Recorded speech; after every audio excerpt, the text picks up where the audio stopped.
Mr. President, I joined the commemoration of the 70th anniversary of the signature of the European Convention on Human Rights, a cornerstone treaty in protecting rights and freedoms of hundreds of millions of Europeans.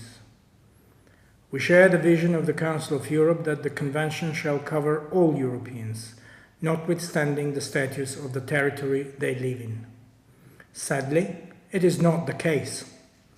In late September, Azerbaijan launched a large-scale aggression against Nagorno-Karabakh with the direct involvement of Turkey and foreign terrorist fighters, resorting to violations of the international humanitarian law aimed at annihilating the indigenous people of Artsakh.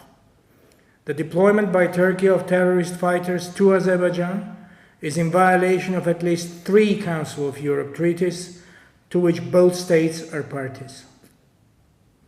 Tens of thousands have now been displaced.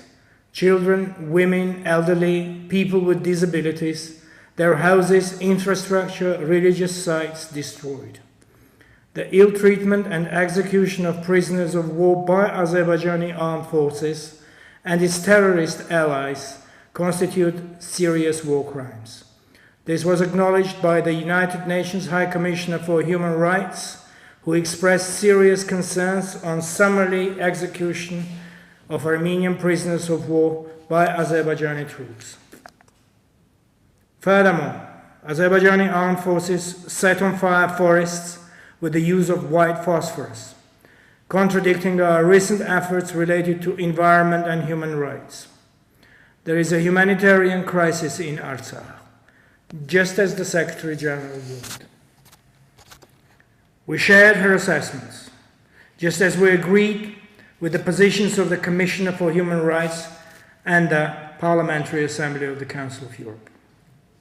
We agreed that ceasefire needs to be reached.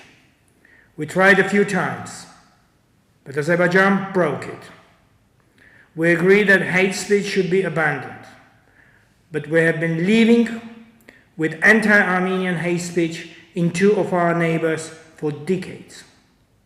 It is well reflected in the monitoring reports of the Council of Europe. We agree with the need to allow journalists to cover the war on the ground. We have accredited hundreds of journalists, international journalists who went and saw the destruction, the humanitarian catastrophe. Some of them were deliberately targeted by Azerbaijan.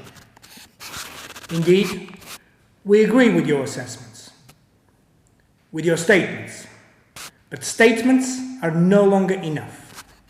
The Council of Europe must show determination and protect the right to life of ordinary citizens of Nagorno-Karabakh, as demanded by the European Court upon Armenia's request. Measures must be imposed on Turkey so that it refrains from actions contributing to breaches of convention rights of civilians in Artsakh, as again was indicated by the European Court. Turkey's destabilizing role in the Eastern Mediterranean, in North Africa, in the Middle East, and now in the South Caucasus should be addressed. I urge to take necessary measures to enable unhindered access to conflict zones. I urge the Committee of Ministers to take bold steps and be worthy of the legacy of the founding fathers of the Council of Europe. The legacy of peace and prosperity, of greater unity in Europe. But the inability to express a position on an ongoing war or even acknowledging the sanitary needs of people living in conflict zones testifies to its deep crisis. The committee must take actions or it is doomed to be obsolete. Like Armenia, Azerbaijan undertook a commitment to resolve Nagorno-Karabakh conflict by peaceful means while acceding to the Council of Europe. Azerbaijan is now in breach of this commitment and openly admits that it intends to solve the conflict by force. The organization must address this violation. This is a defining time for the world order.